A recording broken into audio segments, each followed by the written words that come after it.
এই ভিডিওতে তোমাদের মধ্যশিক্ষা পর্ষদের 2019 টেস্ট পেপারের ম্যাথামেটিক্সের 405 পেজের 4 নম্বরের যে 2 মার্কসের অঙ্কগুলো আছে সেগুলো সলভ করে দেওয়া হয়েছে। আর কারো কোনো অঙ্কে অসুবিধা হলে অবশ্যই কমেন্ট বক্সে জানাও, সেগুলোও সলভ করে দেওয়া হবে।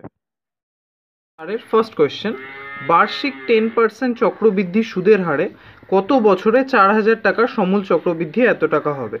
তাহলে বছরটা এখানে জানতে চেয়েছে, আমরা বছরটা ধরি সম্পূর্ণ লাইনটা লেখার পরিবর্তে আমরা এইভাবে ধরে নিচ্ছি, ধরি সময় n বছর, বাট তোমরা চাইলে t বছর বা নিজের ইচ্ছে মতো ধরতে পারো। তাহলে এবার আমরা সম্পূর্ণ লাইনটা এইভাবে লিখতে পারি, যেহেতু মূলধন আমাদের 4000 টাকা, তাহলে 4000 টাকার 10% চক্রবৃদ্ধি সুদের হারে n বছরে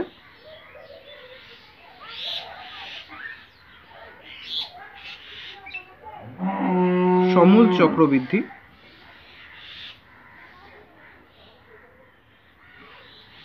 তোমরা চক্রবৃদ্ধি সুদের সমূল চক্রবৃদ্ধি নির্ণয়ের ফর্মুলা আমরা এখানে সবাই জানি, তো সেই ফর্মুলা ধরুন আমরা যেটা পাচ্ছি সমূল চক্রবৃদ্ধি সেটা হচ্ছে এমনটা,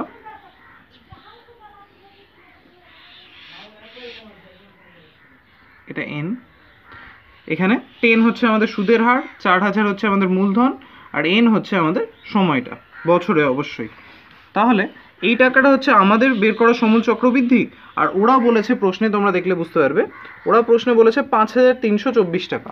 তাহলে আমরা এখানে প্রশ্ন অনুসারে করতে পারি, অতএব প্রশ্ন অনুসারে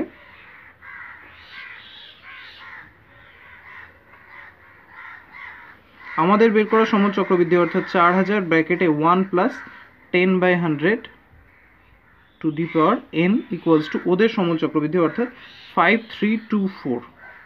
তাহলে ক্যালকুলেশন করা যাক। ফার্স্টে আমরা 4000টাকে এইদিকে নিয়ে আসি, আর এখানে ভেতরে একটু ছোট কাটাকাটি গেলে তোমরা দেখতে পাচ্ছ এই রাশিটা চলে আসছে 1/10 টু দি পাওয়ার n, আর এই সাইডে 4000টাকে নিয়ে আসাই আমাদের রাশিটা এমনটা দাঁড়াচ্ছে। এবার আমরা এখান থেকে 4 দিয়ে কাটবো দুটো টার্মকে, ডান পক্ষের লব ও হরকে। তাহলে 4 দিয়ে কাটলে এখানে আমাদের নিচে আসছে 1000, আর উপরে আসছে 3 × 12, 3 × 12, 4 × 4। আশা করি তোমরা বুঝতে পারছো। নিচে অন্য কিছু দিয়ে কাটা গেলেও কাটবো না, কারণ নিচে আমাদের এখানে 10-এর গুণিতক চলে এসছে, অর্থাৎ 10-এর গুণিতক এসছে। আর আমাদের এই সমস্ত ক্ষেত্রে 10-এর গুণিতক আসাটা সুবিধাজনক হচ্ছে এই কারণে, কারণ বাম পক্ষে তোমরা দেখো আমরা যদি ভগ্নাংশে যোগ করি, তাহলে বাম পক্ষে আমাদের নিচে হরে 10 থাকছে। তাহলে এই সাইডেও যদি 10-এর কোনো গুণিতক থাকে, অর্থাৎ 10-এর কোনো পাওয়ার থাকে, গুণিতকের পরিবর্তে যদি কোনো পাওয়ার থাকে, তাহলে সেক্ষেত্রে সেটা বেশি সুবিধাজনক হয়। নিচে এখানে আমরা দেখতে পাচ্ছি এটা 10-এর কিউব হয়, আর 1331 আমরা জানি 11-এর কিউব। 1331কে তোমরা 11 দিয়ে ট্রাই করলে দেখবে 121, 11 11। তাহলে আমরা এখানে খুব ইজিলি টার্মটাকে এরকম সাজাতে পারছি 11/10 তার হোল কিউব। তাহলে এবার আমাদের বাম পক্ষ আর ডান পক্ষে 11/10 দুটোই আছে, এই সাইডে ঘাতটা আছে n, এই সাইডে আছে 3। তাহলে আমরা ইজিলি লিখতে পারি n = 3। অর্থাৎ এই প্রশ্নে যেটা জানতে চেয়েছিল কত বছরে 4000 টাকার মূলধন সমূল চক্রবৃদ্ধি 10% হারে হবে 5324 টাকা, সেটা হচ্ছে 3। তাহলে ফার্স্ট কোয়েশ্চেনটার অ্যান্সার আমরা সলভ করে ফেললাম। হচ্ছে সেকেন্ড কোয়েশ্চেন, বলেছে 3 ব্যক্তির মূলধন যথাক্রমে 200 টাকা, 150 টাকা, 250 টাকা। বছরের শেষে প্রথম ব্যক্তির লাভ্যাংশ 40 টাকা হলে ব্যবসায় মোট কত টাকা লাভ হয়েছিল? তাহলে ফার্স্টে আমরা 3 ব্যক্তির মূলধনের অনুপাত বের করে নেব, আর যেহেতু মূলধনের অনুপাত হিসেবেই প্রাপ্ত লাভ্যাংশ বণ্টিত হয়, সেই দরুন আমরা প্রাপ্ত লাভ্যাংশের অনুপাতটাও সেখান থেকে পেয়ে যাব। তাহলে আমরা এইভাবে লিখব, 3 ব্যক্তির মূলধনের অনুপাত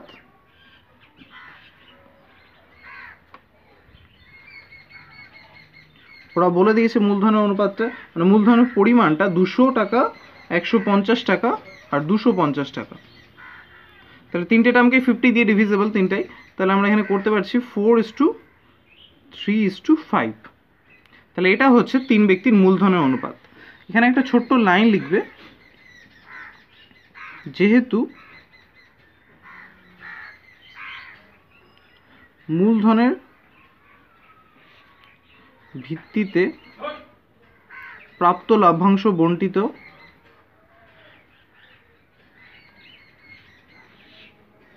বণ্টিত হয়, কারণ এখানে কোনো বাহ্যিক শর্ত তো নেই, বণ্টিত হয়।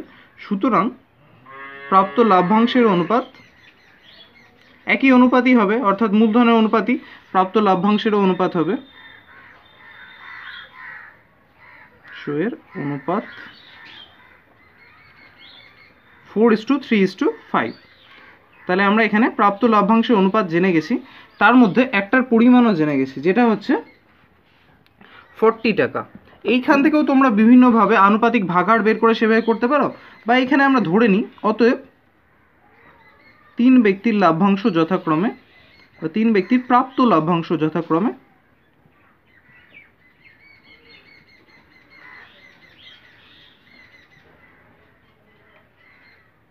যেহেতু আমরা লাভ্যাংশের অনুপাত জানি, তাহলে প্রাপ্ত লাভ্যাংশ অবশ্যই এখানে ধরে নেব। আমরা ধরি 3 ব্যক্তির প্রাপ্ত লাভ্যাংশ যথাক্রমে 4:3:5 এর জায়গায় আমরা 4x টাকা, 3x টাকা আর 5x টাকা লিখতেই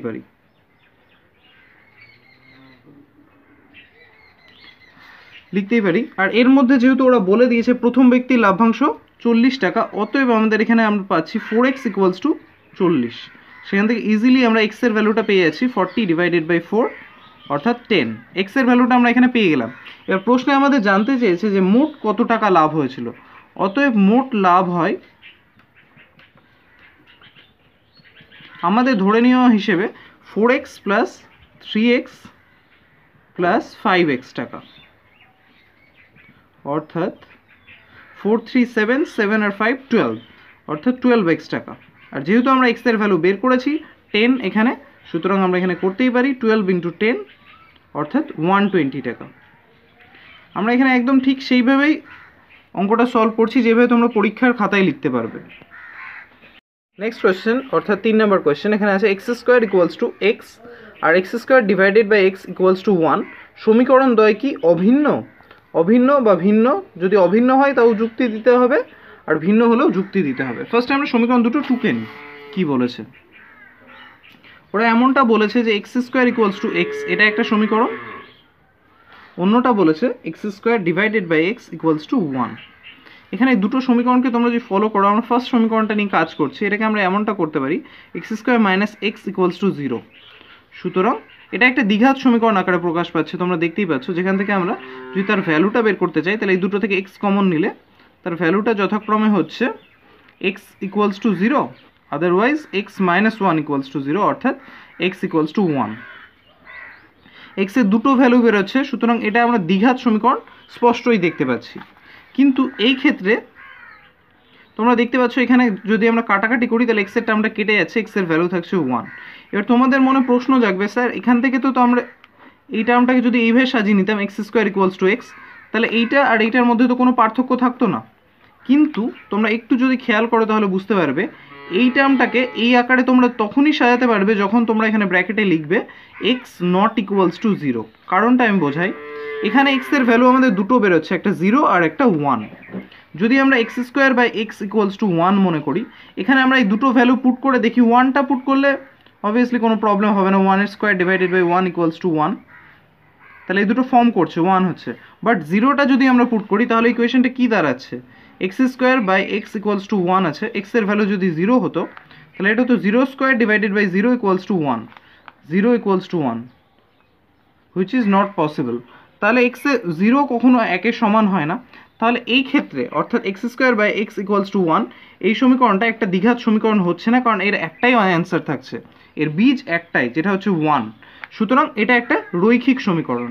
তাহলে এই সমীকরণ এই দুটো সমীকরণের মধ্যে পার্থক্য কোথায়?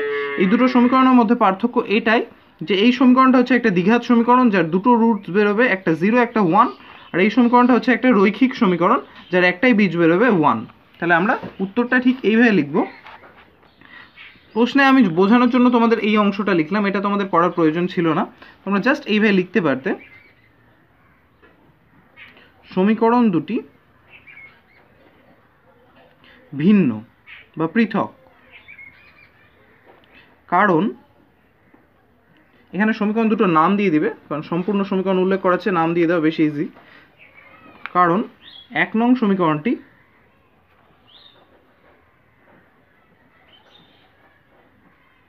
দ্বিঘাত সমীকরণ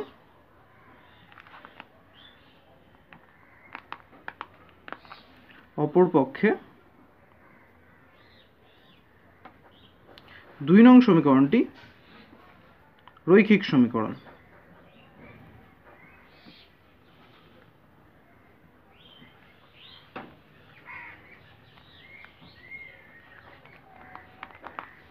আশা করি তোমরা বুঝতে পারলে কোশ্চেনটা। নেক্সট হচ্ছে 4 নম্বর কোয়েশ্চেন। ওরা বলেছে যদি এক্স ভ্যারাইজেস ওয়াই আর এক্স ভ্যারাইজেস জেড হয় তাহলে এক্স ভ্যারাইজেস ওয়াই মাইনাস জেডটা আমাদের দেখাতে হবে। ঠিক আছে, তাহলে ওরা যে দুটো নাম বলে দিয়েছে ওই দুটো ফার্স্টে আমরা নিয়ে নিই। ওই দুটো নাম হচ্ছে এমনটা যে এক্স ভ্যারাইজেস ওয়াই, অন্য জায়গায় বলেছে এক্স ভ্যারাইজেস জেড। তাহলে এই দুটো ভেদ সম্পর্ককে যদি আমরা সমীকরণ আকারে প্রকাশ করি দুটো ভেদ ধ্রুবক নিয়ে, তাহলে রাশিটা এমনটা দাঁড়াচ্ছে, তোমরা বুঝতেই পারছো এখানে অবশ্যই k1 আর k2 দুজনেই হচ্ছে অশূন্য ভেদ ধ্রুবক, পাশে লিখে দেবে। তাহলে আমরা এখানে x ইকুয়ালস টু পাচ্ছি k1 z, অপর পক্ষে z ইকুয়ালস টু পাচ্ছি x ইকুয়ালস টু আরেকটা পাচ্ছি k2 z।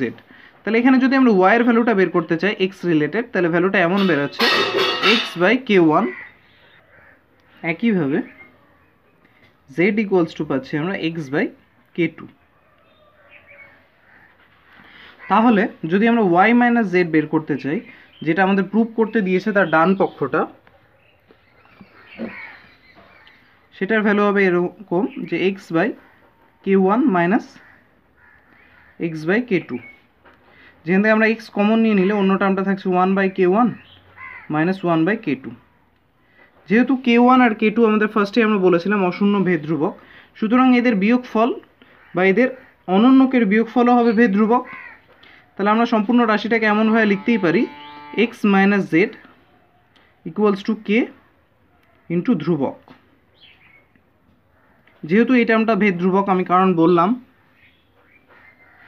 সরি এখানে k না x আছে এটা, তাহলে আমাদের রাশিটা এমন দাঁড়াচ্ছে y মাইনাস জেড ভ্যারাইজেস x।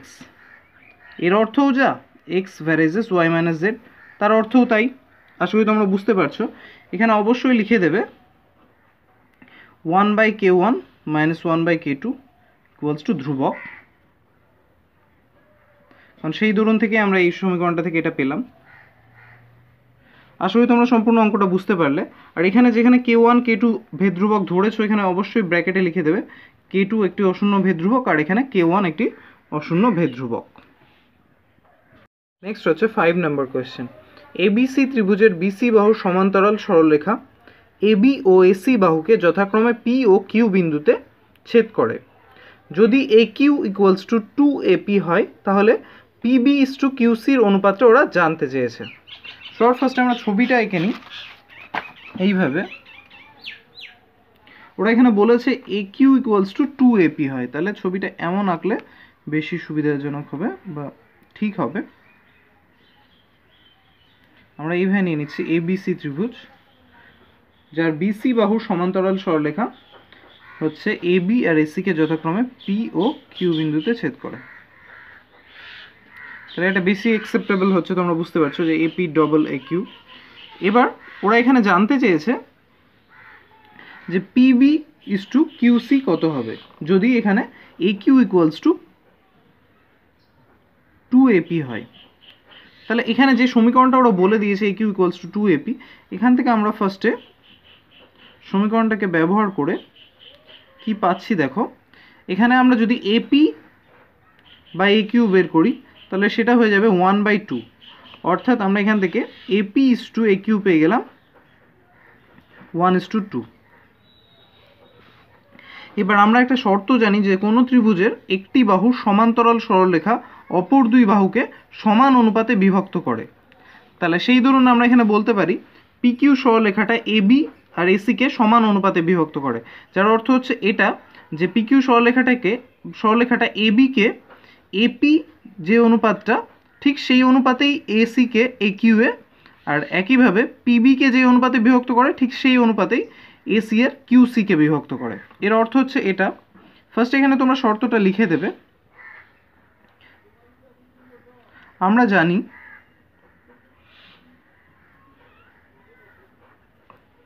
কোনো ত্রিভুজের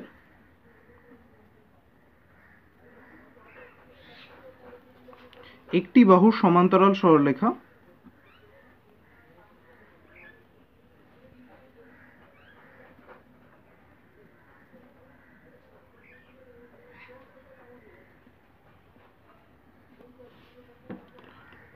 অপর দুটি বাহুকে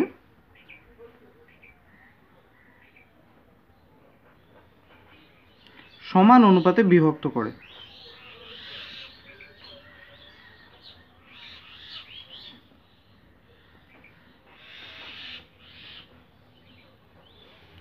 এর থেকে আমরা এখানে লিখতেই পারি অতএব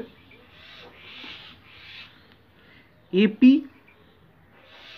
divided by AP is to PB equals to AQ is to QC. আশা করি তোমরা বুঝতে পারছো এপি ইজ টু পিবি অর্থাৎ এই সরলরেখাটাকে যে অনুপাতে বিভক্ত করেছে ঠিক সেই অনুপাতে একিউ ইজ টু কিউসিকেও বিভক্ত করেছে। এরপর এটাকে আমরা ভগ্নাংশের আকারে অনুপাতটাকে নিলে খুব ইজিলি এভাবে লিখতে পারি AP by PB equals to AQ by QC. একইভাবে আমরা যদি এটাকে এইভাবে সাজিয়ে নিই যে AQ by QC by PB, তাহলে আমরা পাচ্ছি একিউ বাই এপি। দেখো এই কিউসিটাকে আমরা এখানে নিয়ে গেলাম আর এপিটাকে এখানে নিয়ে এলাম। এরপর এটাকে অর্থাৎ ডান পক্ষ বাম পক্ষ উভয় পক্ষকে যদি উল্টে দিই তাহলে আমরা পাচ্ছি PB divided by QC equals to AP divided by AQ. আর প্রশ্নে ওরা এটারই অনুপাত জানতে চেয়েছে অর্থাৎ পিবি আর কিউসির অনুপাত জানতে চেয়েছে। তোমরা প্রশ্নটা দেখলে বুঝতে পারবে পিবি ইজ টু কিউসি ওরা জানতে চেয়েছে। তাহলে আমরা এখানে ইজিলি লিখতে পারি অতএব PB is to QC equals to হচ্ছে এপি ইজ টু একিউ, যেখানে এপি ইজ টু একিউ আমরা আগেই বের করে রেখেছি 1:2।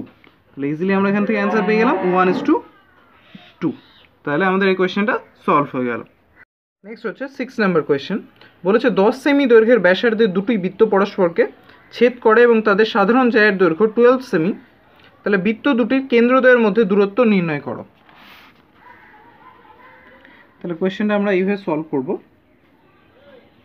6 নম্বর কোয়েশ্চেন, দুটো বৃত্ত ফার্স্টে এঁকে নিই।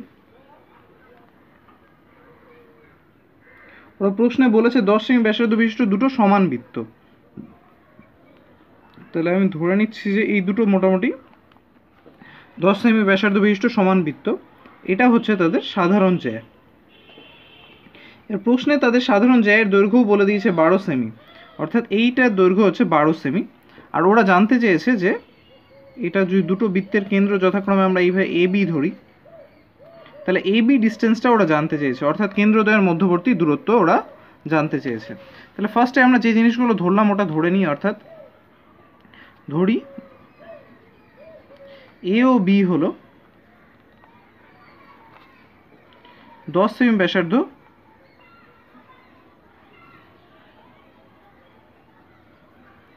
বিশিষ্ট দুটি বৃত্তের কেন্দ্র।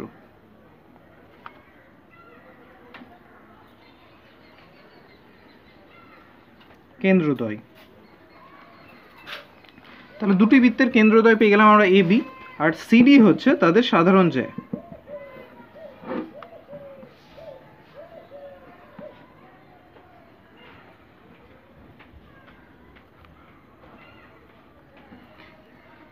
যার দৈর্ঘ্য 12 সেমি ওরা ফার্স্টে বলে দিয়েছে। এবার আমাদের এ বি দূরত্বটা বের করতে হবে। সুতরাং এখান থেকে আমরা এ থেকে যদি সিডি জ্যায়ের উপর লম্ব অঙ্কন করি আর একইভাবে বি থেকেও সিডি জ্যায়ের উপর লম্ব অঙ্কন করি তাহলে লম্ব দুটো একটা নির্দিষ্ট বিন্দুতেই মিলিত হবে। বিন্দুটার নাম যদি আমরা ই ধরে নিই, বিন্দু দুটো নির্দিষ্ট বিন্দুতে মিলিত হবে এই কারণে, কারণ এ থেকে সিডি জ্যায়ের উপর লম্ব অঙ্কন করলে সেই লম্ব জ্যাটিকে সমদ্বিখণ্ডিত করবে, সুতরাং সেই জ্যায়ের মধ্যবিন্দুতে সেই লম্বটা স্পর্শ করবে। একইভাবে বি থেকেও যদি সিডিকে আমরা সিডি জ্যায়ের উপর লম্ব অঙ্কন করি সেই লম্বটাও সিডিকে মধ্যবিন্দুতে স্পর্শ করবে। সুতরাং যেহেতু দুটো লম্বই একটা সরলরেখার নির্দিষ্ট বিন্দুতে মিলিত হচ্ছে আর উভয় লম্ব, সুতরাং এ ই বি একটা সরলরেখা হবে আর এ বি ডিস্টেন্সটা আমরা সেখান থেকে খুব ইজিলি বের করতে পারবো। তার জন্য ফার্স্টে আমাদের এখানে এসি ব্যাসার্ধটা বের করতে হবে, এসি ব্যাসার্ধটা যুক্ত করতে হবে, আর একইভাবে বিসিটাও তোমরা চাইলে যুক্ত করতে পারো। আর আমরা যে জিনিসটা অঙ্কন করলাম অর্থাৎ এ থেকে সিডির উপর আর বি থেকে সিডির উপর লম্ব আঁকলাম সেটা আমাদের লিখতে হবে। এ ও বি বিন্দু থেকে সিডি জ্যায়ের উপর যথাক্রমে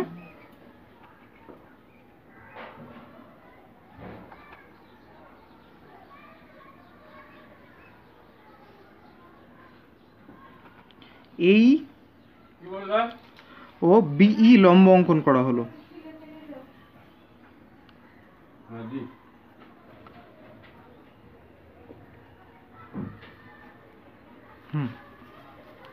এখন আমরা অঙ্কটাকে এইভাবে স্টার্ট করব। এইটার দৈর্ঘ্য আমরা জানি না, কিন্তু আমরা এইটার দৈর্ঘ্য জানি, এটা হবে 6, কারণ সম্পূর্ণ জ্যাটা যদি 12 সেমি হয়ে থাকে তাহলে আমরা জানি বৃত্তের কেন্দ্রগামী লম্ব কোনো জ্যাকে সমদ্বিখণ্ডিত করে, সুতরাং সিইটা হবে 6। আর বৃত্তের ব্যাসার্ধের দৈর্ঘ্য ওরা ফার্স্টেই বলে দিয়েছে 10 সেমি ব্যাসার্ধ বিশিষ্ট বৃত্তের ক্ষেত্রে, সুতরাং বৃত্তের এই এসি ব্যাসার্ধটার দৈর্ঘ্য হবে 10 সেমি। তাহলে আমরা ইজিলি এখানে করব এইভাবে। ফার্স্টে সিই ইকুয়ালস টু কত হচ্ছে এটা আমরা দেখিয়ে দেবো। সিই ইকুয়ালস টু সিডি বাই 2 সমান সমান 12/2 সেমি ইকুয়ালস টু 6 সেমি। এখানে তোমরা ব্র্যাকেটে লিখে দেবে, কারণ বৃত্তের কেন্দ্রগামী লম্ব কোনো জায়গাকে সমদ্বিখণ্ডিত করে। নেক্সটে আমরা এখানে ত্রিভুজ ত্রিভুজ এসিই থেকে পাবো এসিই এর এই ইকুয়ালস টু আমরা পাচ্ছি √AC² মাইনাস সিই স্কোয়ার, অর্থাৎ √10² মাইনাস 6² এতে ক্যালকুলেট করলে 100 - 36 = 64, অর্থাৎ এই পেয়ে যাচ্ছি আমরা 8 একক। এবার তোমরা এই ছবিটা দেখলে বুঝতে পারবে, যেহেতু এই দুটো ত্রিভুজের ক্ষেত্রে একই রকম কনসেপ্ট, অর্থাৎ এসিই ত্রিভুজ আর বিসিই ত্রিভুজের ক্ষেত্রে একই রকম ব্যাপার, কারণ এখানে এসি আর এখানে বিসি উভয়ে 10 সেমি আর সিই উভয় ক্ষেত্রে থাকছে 6 সেমি। তাহলে আমরা এখানে একইভাবে লিখতে পারবো, অনুরূপভাবে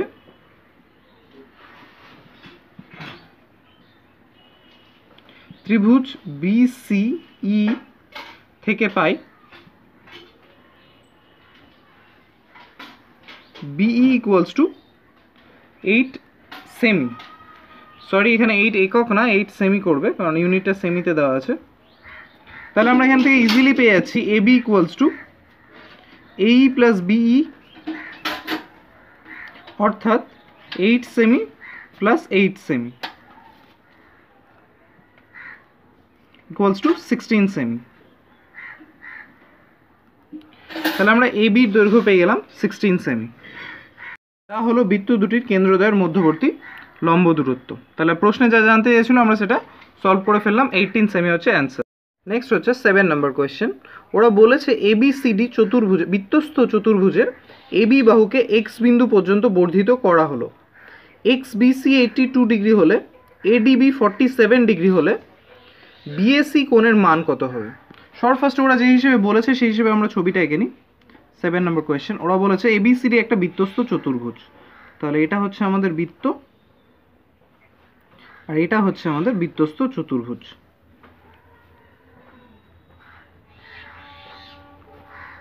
ABCD। নেক্সটে ওরা বলেছে যদি আমরা এবি বাহুকে এক্স বিন্দু পর্যন্ত বর্ধিত করি, এমনভাবে এক্স বিন্দু পর্যন্ত বর্ধিত করলাম। এবার ওরা বলেছে যদি এক্স বিসি 82 ডিগ্রি হয়, অর্থাৎ এক্স বিসি এই কোণটা যদি 82 ডিগ্রি হয়, তাহলে আরও ওরা বলে দিয়েছে যদি এডিবি 47 ডিগ্রি হয়, অর্থাৎ এডিবি না, তাহলে আমাদের ফার্স্টে এটা অঙ্কন করতে হবে। এই কোণটা যদি 47 ডিগ্রি হয়, ওরা জানতে চেয়েছে বিএসি কোণটার মান কত। বিএসি অর্থাৎ এই কোণটার মান ওরা জানতে চেয়েছে। ফার্স্টে আমরা অঙ্কটা কীভাবে সলভ করবো ওটা আলোচনা করে নিই, তারপর আমরা লিখে লিখে সলভ করব। এখানে আমরা দেখতে পাচ্ছি যেহেতু এবিএক্স একটা সরল রেখা, সুতরাং এই কোণটা অর্থাৎ এবিসি এই কোণটা আর এক্স বিসি এই দুটো কোণের সমষ্টি 180 ডিগ্রি হবে, কারণ এরা পরস্পর তাহলে সেই ধরুন সম্পূরক হচ্ছে, যেহেতু এবিএক্স একটি সরল রেখা। অন্য দিক থেকে আমরা যদি দেখি এবিসিডি বৃত্তস্থ চতুর্ভুজের এই কোণটা আর এই কমপ্লিট কোণটা, এরা হচ্ছে বৃত্তস্থ চতুর্ভুজের বিপরীত কোণদ্বয়, সুতরাং এদের সমষ্টিও 180 ডিগ্রি হবে। তাহলে এই দুটোর সমষ্টি 180 ডিগ্রি, এই দুটোর সমষ্টি 180 ডিগ্রি, সেই ধরুন এই কোণটা আর এই কোণটা সমান হচ্ছে, আর এই কোণটা যদি 82 ডিগ্রি হয়, এই গোটা কোণটাও হচ্ছে 82 ডিগ্রি, সেই ধরুন এটা 47 হলে এই কোণটা হতে হবে 82 - 47 অর্থাৎ 35 ডিগ্রি।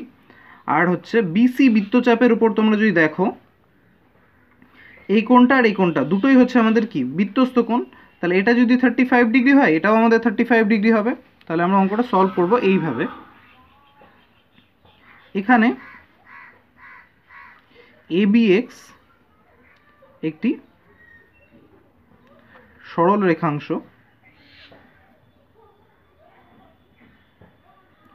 অতএব কোণ ABC প্লাস কোণ XBC ইকুয়ালস টু 180 ডিগ্রি। আবার এখান থেকে তোমরা চাইলে ABCর মানটা বের করে নিতে পারো। তাহলে আমরা এখানে পাচ্ছি কোণ ABC বা XBCটা যদি আমরা করতে চাই, কোণ XBC ইকুয়ালস টু আমরা এখানে পেয়ে যাচ্ছি 180 ডিগ্রি মাইনাস কোণ ABC। এর পরবর্তীতে আমরা বৃত্তস্থ চতুর্ভুজের যে ব্যাপারটা বললাম, অর্থাৎ আবার কোণ ADC প্লাস কোণ ABC ইকুয়ালস টু 180 ডিগ্রি। এখানে অবশ্যই তোমরা ব্র্যাকেটে লিখে দেবে বৃত্তস্থ চতুর্ভুজের বিপরীত কোণদ্বয় পরস্পর সম্পূরক। ADC হচ্ছে আমাদের এই কোণটা, কমপ্লিট কোণটা, আর ABC হচ্ছে এই কোণটা। বৃত্তস্থ চতুর্ভুজের বিপরীত কোণদ্বয় পরস্পর সম্পূরক, সেই ধরুন এই দুটো সমষ্টি পাচ্ছি আমরা 180 ডিগ্রি। এখান থেকে যদি আমরা কোণ ADCর ভ্যালু বের করতে চাই, সেটা হচ্ছে 180 ডিগ্রি মাইনাস কোণ ABC। এবার আমরা যদি এই ইকুয়েশনটাকে ইকুয়েশন 1 আর এই ইকুয়েশনটাকে ইকুয়েশন 2 ধরি, সেই ধরুন তোমরা দেখতে পাচ্ছ উভয় ক্ষেত্রেই XBCর ভ্যালুও 180 মাইনাস ABC, আবার ADCর ভ্যালুও 180 মাইনাস ABC। তাহলে আমরা 1 নং ও 2 নং থেকে পাই, বা তোমরা লিখতে পারো 1 নং ও 2 নং থেকে তুলনা করে পাই, সমীকরণ তুলনা করে পাই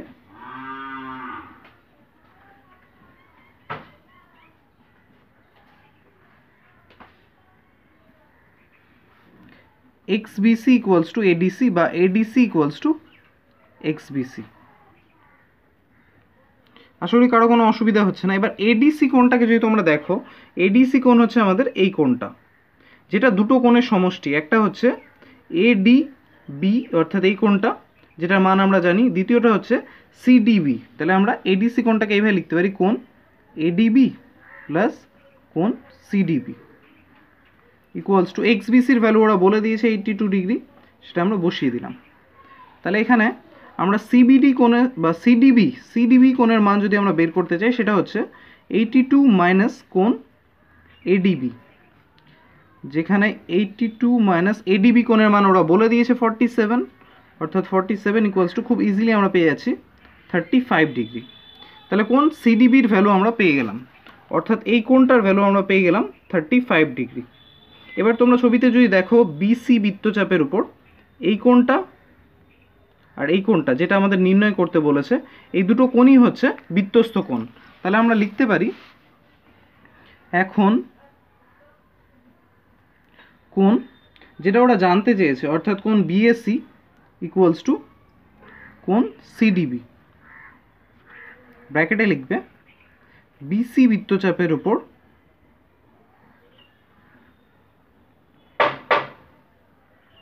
উভয়েই বৃত্তস্থ কোণ।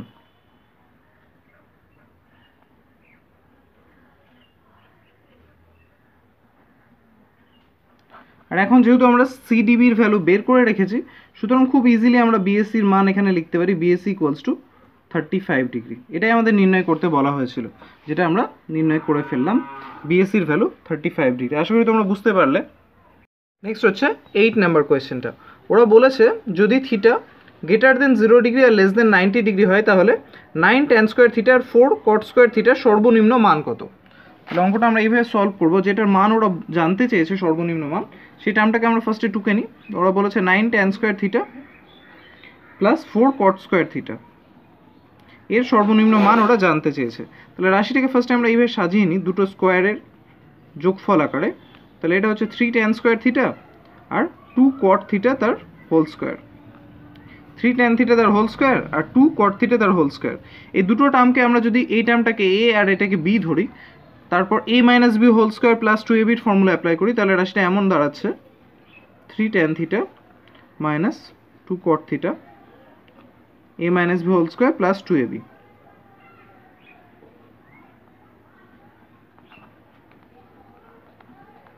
এখানে আমরা এ হচ্ছে 3 tan থিটাকে আর বি হচ্ছে 2 cot থিটাকে ধরেছি। তাহলে এখানে আমরা পাচ্ছি 3 tan theta minus 2 cot theta তার হোল স্কোয়ার প্লাস এখানে রাশিগুলো যদি আমরা ক্যালকুলেট করি, এখানে সংখ্যা হচ্ছে 3, 2 আর 2 অর্থাৎ 12 আর tan থিটা আর cot থিটাকে আমরা জানি cot হয় tan এর অনন্যক, সুতরাং cotকে যদি আমরা 1/tan আকারে লিখি তাহলে রাশিটা এমনটা দাঁড়াচ্ছে একটা স্কোয়ার টার্ম প্লাস 12 যেহেতু একটা ধ্রুবক রাশি সুতরাং তার তো আর সর্বনিম্ন বা সর্ববৃহৎ মান হতে পারে না, কিন্তু এখানে যে স্কোয়ার টার্মটা আছে আমরা জানি কোনো স্কোয়ারের সর্বনিম্ন মান হতে পারে 0, সেই ধরুন এই গোটা টার্মটা সর্বনিম্ন মান হতে পারে 12, কারণ এই টার্মটা যদি সর্বনিম্ন মান 0 হয় তাহলে এখানে বাকি 12ই পড়ে থাকছে। তাহলে আমাদের লিখতে হবে এইভাবে, যেহেতু কোনো পূর্ণবর্গ রাশির সর্বনিম্ন মান 0,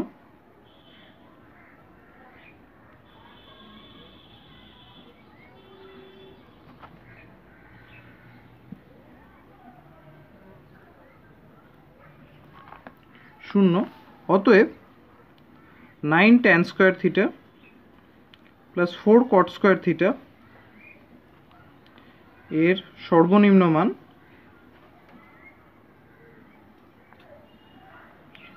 12।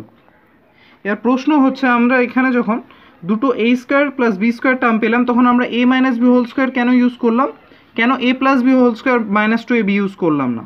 কারণ a plus b whole square যদি আমরা ইউজ করতাম তাহলে সেক্ষেত্রে এখানে যে টার্মটা পেতাম এখানে আমাদের প্লাস আসতো আর এখানে মাইনাস আসতো, আর সেখানে পূর্ণবর্গ রাশিটার মান যদি আমরা 0 ধরতাম তাহলে আমাদের এখানে যে টার্মটা থাকতো সেটা হতো -12, অর্থাৎ রাশিটার মান -12 বেরোতো। কিন্তু দুটো পূর্ণবর্গ রাশির সমষ্টি কখনোই ঋণাত্মক হতে পারে না, সেই জন্য আমরা সেই টার্মটা অ্যাকসেপ্ট করতে পারতাম না। সেই দরুন আমরা এখানে a minus B whole square plus 2ab term use করলাম, যেটাতে আমরা সর্বনিম্ন মানও পেলাম আবার মানটা ধনাত্মকও হলো। যেহেতু দুটো পূর্ণবর্গ রাশির সমষ্টি ঋণাত্মক হতে পারে না সুতরাং এই মানটাই আমাদের জন্য অ্যাকসেপ্টেবল। হচ্ছে আমাদের 9 নম্বর কোয়েশ্চেন, বলেছে tan থিটা ইকুয়ালস টু 8/15 হলে সাইন থিটার মান কত? অঙ্কটা এইভাবে সলভ করব। tan থিটার ভ্যালু ওরা বলে দিয়েছে tan থিটা ইকুয়ালস টু 8/15, আর আমাদের বের করতে হবে সাইন থিটার ভ্যালু। সাইন থিটার ভ্যালুটা আমরা এই অঙ্কটা আমরা দুইভাবে সলভ করতে পারি। আমরা ফার্স্ট এইভাবে সলভ করব। tan থিটার ভ্যালু যে ধরুন আমরা জানি সেখান থেকে আমরা cot থিটার ভ্যালু পেয়ে যাব, যেহেতু tan হচ্ছে কটের অনন্যক সুতরাং cot ইকুয়ালস টু আমরা এখানে পেয়ে যাব 15/8। তার আগে তোমরা এইভাবে লিখতে পারো cot theta equals to 1/tan theta সমান সমান 15/8। তাহলে cot থিটার ভ্যালু আমরা পেয়ে গেলাম, আর cot থিটার ভ্যালু থেকে আমরা cosec থিটার ভ্যালু পেতে পারি এইভাবে। অতএব cosec থিটা ইকুয়ালস টু, আমরা জানি cosec square theta minus cot square theta equals to 1, সেই ধরুন cosec থিটা হচ্ছে 1 plus cot square theta.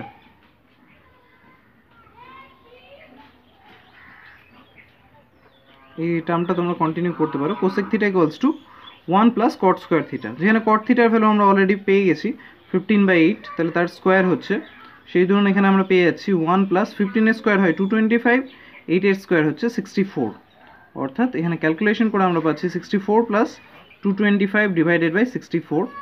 64 plus 225 add করলে হয়ে যাচ্ছে 289 ডিভাইডেড বাই 64। 289 হচ্ছে আমাদের 17 এর স্কোয়ার আমরা সবাই জানি, তাহলে 17 ডিভাইডেড বাই 8 হচ্ছে 8 এর স্কোয়ার হচ্ছে 64, সেই ধরুন আমরা এখানে পেয়ে যাচ্ছি cosec থিটা ইকুয়ালস টু 17/8। তোমরা এখানে cosec থিটাটা কন্টিনিউ করে যাবে এইভাবে, cosec থিটা ইকুয়ালস টু এত, cosec থিটা ইকুয়ালস টু এত।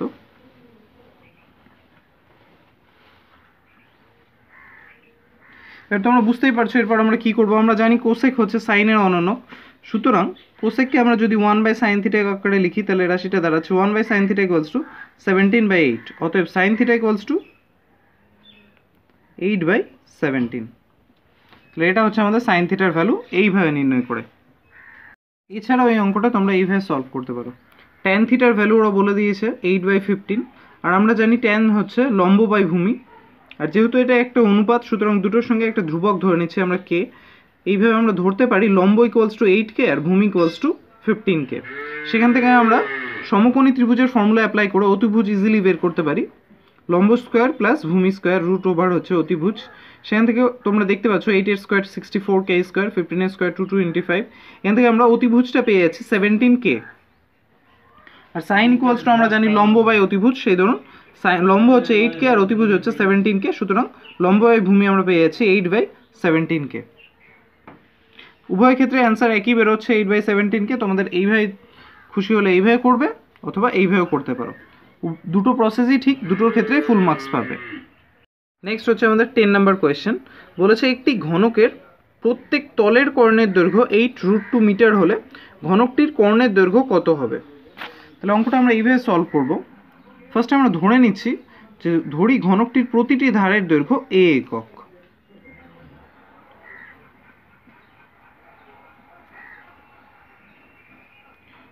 প্রতিটি ধারের দৈর্ঘ্য a একক।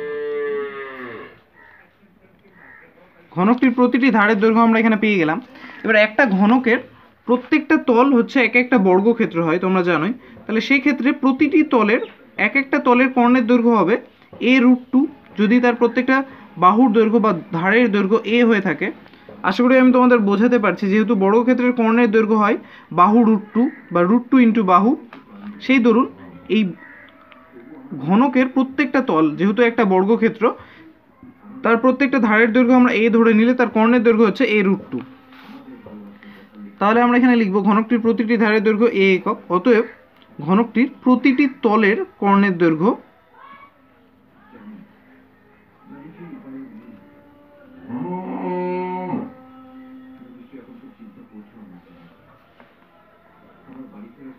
√2a বা a√2 একক।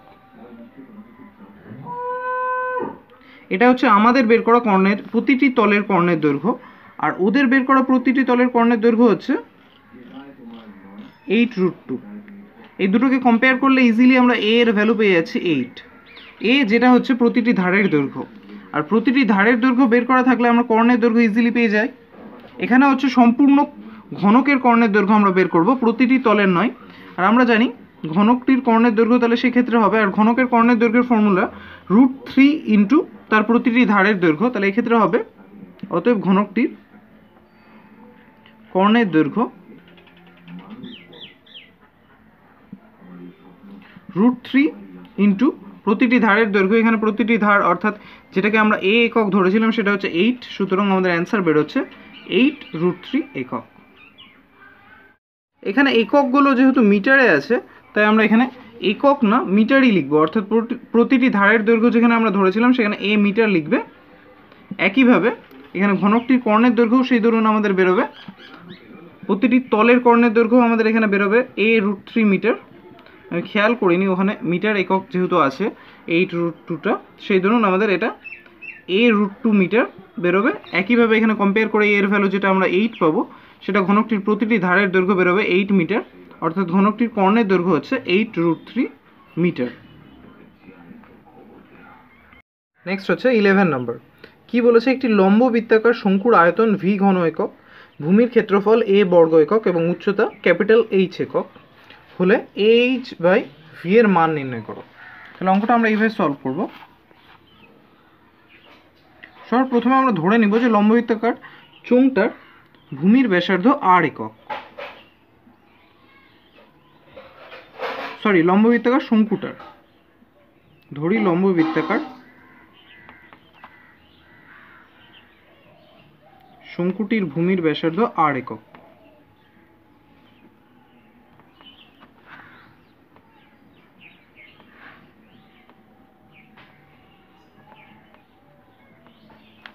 তাহলে এখান থেকেই লম্ব বৃত্তাকার শঙ্কুটার আয়তন আমরা পেয়ে যাচ্ছি। আমরা জানি লম্ব বৃত্তাকার শঙ্কুর আয়তনের ফর্মুলা 1/3 πr²h, যেখানে r হয় তার ভূমির ব্যাসার্ধ। এখানেও যেহেতু rই তার ভূমির ব্যাসার্ধ, তাহলে আমাদের হচ্ছে 1/3 πr²h ওর উচ্চতা হয়। আর এই প্রশ্নে H উচ্চতা বলে দিয়েছে, তাহলে আমরা H এইভাবে লিখব। তাহলে শঙ্কুটার আয়তন এক্ষেত্রে হচ্ছে 1/3 πr²h ঘন একক। আর লম্ব বৃত্তাকার শঙ্কুটির ভূমির ক্ষেত্রফল, ভূমিটা যেহেতু একটা বৃত্ত আর যার ব্যাসার্ধ আমরা ধরেই নিয়েছি r, তাহলে ভূমির ক্ষেত্রফল আমরা পেয়ে যাব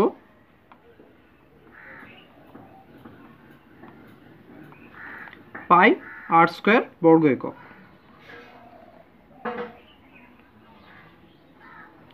তাহলে আমরা এখানে আয়তন আর ভূমির ক্ষেত্রফল পেয়ে গেলাম।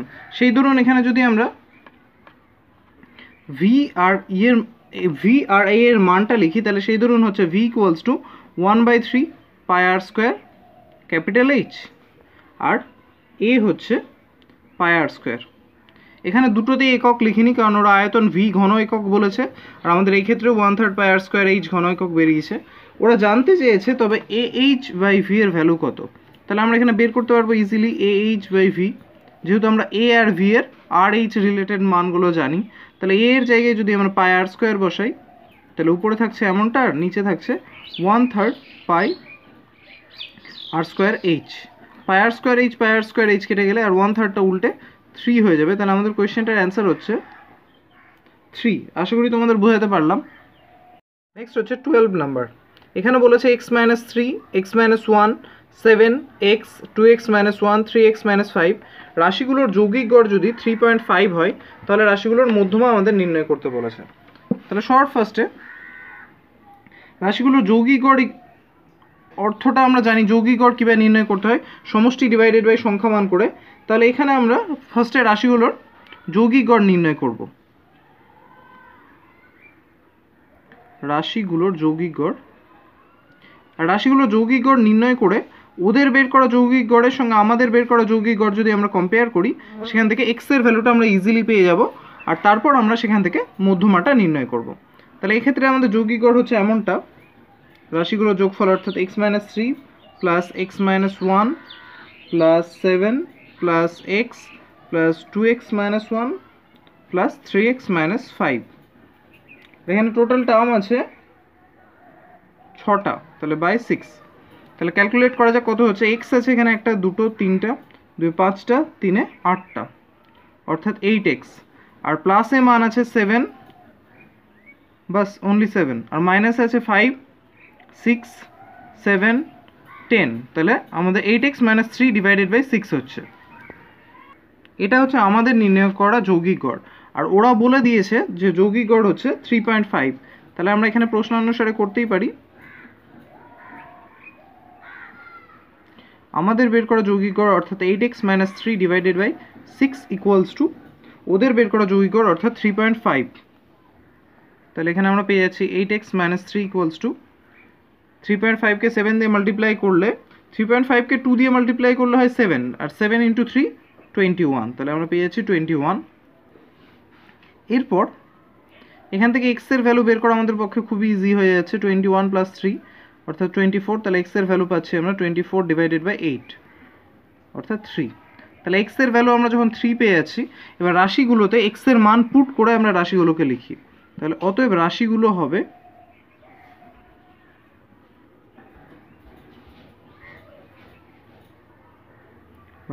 হলো, ফার্স্ট এটা আছে x - 3 অর্থাৎ 3 - 3, সেকেন্ড এটা আছে x - 1 অর্থাৎ 3 - 1, থার্ড এটা আছে 7, ফোর্থ এটা আছে শুধু x অর্থাৎ 3, ফিফথ এটা 2x - 1 অর্থাৎ 3 × 2 - 1, আর সিক্সথ নাম্বার হচ্ছে